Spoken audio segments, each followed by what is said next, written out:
can I get a hair transplant and not take the medication?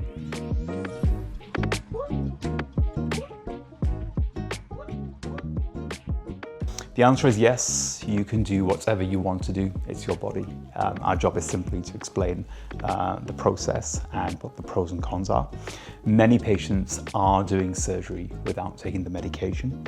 As long as you are prepared to understand that the human body is not black and white, the underlying condition is dynamic.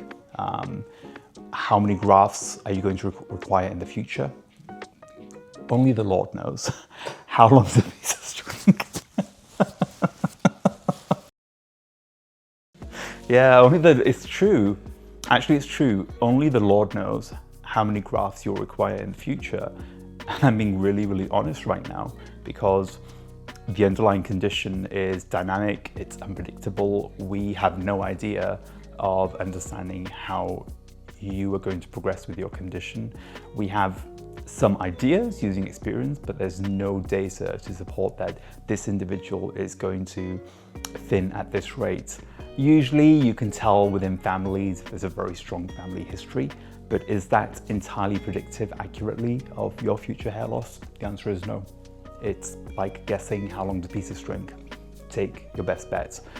I think what's more important is you go into this with your eyes wide open, realistic expectations, that this is a marathon, not a sprint, and to maintain your aesthetic outlook, we need to be realistic and also continue to do sessions as required.